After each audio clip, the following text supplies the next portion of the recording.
एक घने और पुरस्रार जंगल के वस्त में एक कदीम सा पीपल का दरख्त था, जिसकी शाखों पर बेशुमार परिंदे बसेरा करते थे, मगर उनमें सबसे ज्यादा दिलकश आवाज वाली चिड़िया चांदी थी, जिसके गीत पूरे जंगल को जादुई खामोशी में जकड़ लेते थे, और जानवर उसकी आवाज सुनकर जैसे एक लम्हे को जिंदगी की सब फिक्रों को भूल जाते थे। मगर इस जंगल में एक चालाक और ज़हीन लूमड़ी भी रहती थी, जिसका नाम काना था, जिसकी लंबी दम, चमकती आंखें और मकारी से भरपूर अंदाज इसे खतरनाक बना देता था। काना हमेशा से चांदी को पकड़कर उसे अपने फायदे के लिए इस्तेमाल करने का मंसूबा बनाती रही थी, क्योंकि उसे मालूम था कि अगर वो चांदी को कैद कर ले तो वो इसकी आवाज को लालच के तौर पर इस्तेमाल करके जंगल के दूसरे जानवरों को धोखा दे सकती है। लिहाजा एक सुबह जब सूरज अभी नमदीदा किरणों के साथ आसमान पर चढ़ रहा था और जंगल शबनम से धुला हुआ लग रहा था, काना पीपल के दरख्त के नीचे आहिस्ता आहिस्ता घूमती हुई चांदी के मामूलात का जायजा लेने लगी। फिर वो मसनूई नरमी से बोली, चांदी, आज तुमने इतनी खूबसूरत आवाज में गीत गाया है कि दिल चाहता है तुम्हें एक खास जगह दिखाऊं जहां तुम्हारी आवाज पूरी वादी में गूंज सके। चांदी सादा दिल थी और अपनी तारीफ सुनकर खुश हो जाया करती थी, लिहाजा वो बेख्याली में काना के पीछे होले होले चल पड़ी। रास्ता घना और सुनसान था, दरख्तों की शाखें बाहम टकराती थीं, जैसे चांदी को रोकने और खबरदार करने की कोशिश कर रही हूं, लेकिन चांदी हर शय से बेखबर थी।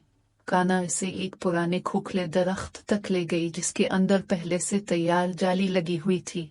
जैसे ही चांदी अंदर झांकने लगी, काना ने धक्का देकर उसे अंदर गिरा दिया और फौरन जाली बंद कर दी। चांदी ने पहली बार चीख कर कहा, तुमने ऐसा क्यों किया? मैंने तो तुम पर एतमाद किया था। मगर काना मकोड़ी से हंसते हुए बोली, भोली चिड़िया, दुनिया एतमाद पर नहीं, चालाकी पर चलती है। अब तुम वही गाओगी जो मैं कहूंगी। यही कहकर वो वहां से भाग गई और कुछ ही देर में वो चांदी की आवाज को इस्तेमाल करके खरगोशों और हरनों को अपनी तरफ बुलाने लगी ताकि उन्हें धोखा दे सके। उधर कैद में बैठी चांदी के आंसू टपकने लगे, मगर उसके करीब एक छोटा सा गुलहरी बच्चा टपोर था, जो चांदी को दिनों से गाते देखता था और उसकी आवाज का मद्दा था। जब उसने चांदी की चीख सुनी तो वो फौरन वहां पहुंच गया और सारी सूरत हाल देखकर बोला, चांदी, घबराओ मत, मैं तुम्हें यहां से निकालूंगा। चांदी ने उम्मीद से भरे लहजे में कहा, टपो, लेकिन यह जाली बहुत सख्त है। टपो ने अपनी छोटी छोटी मगर तेज दाम और दांतों की मदद से जाली को कुतरना शुरू किया। दूसरी तरफ काना अपनी धोखाधड़ी में मसरूफ थी और जानवरों को चांदी की आवाज का लालच देकर अपने फंदों में फंसाने लग गई। मगर जल्द ही जानवरों को महसूस हुआ कि आवाज की समत कुछ अजीब है, जैसे गीत में खुशी नहीं बल्कि जबरदस्ती की थरथराहट हो। उधर टपो पूरी कोशिश से जाली का एक कोना तोड़ने में कामयाब हो गया। चांदी ने एक भरपूर झटका दिया और जाली टूट गई। वो आजाद होते ही तेजी से आसमान की तरफ उड़ी, मगर टपो को अपने साथ न भूलते हुए इसे अपनी पीठ पर बिठा लिया और दोनों काना की तरफ बढ़े ताकि उसके जुल्म का बदला लिया जाए।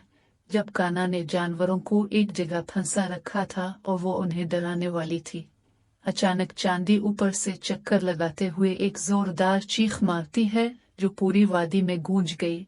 जानवर एक झटके से होश में आ गए और उन्होंने काना को देख लिया।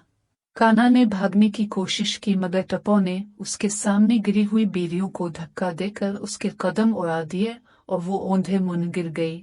खरगोश, हिरन और जंगल के दूसरे जानवर इसे घेर कर खड़े हो गए। काना ने अपनी मक्कारी का अंजाम देखते हुए मुआफी की इल्तिजा की। जानवरों ने उसे जाने दिया, मगर शर्त रखी कि वो जिंदगी भर किसी को नुकसान नहीं पहुंचाएगी।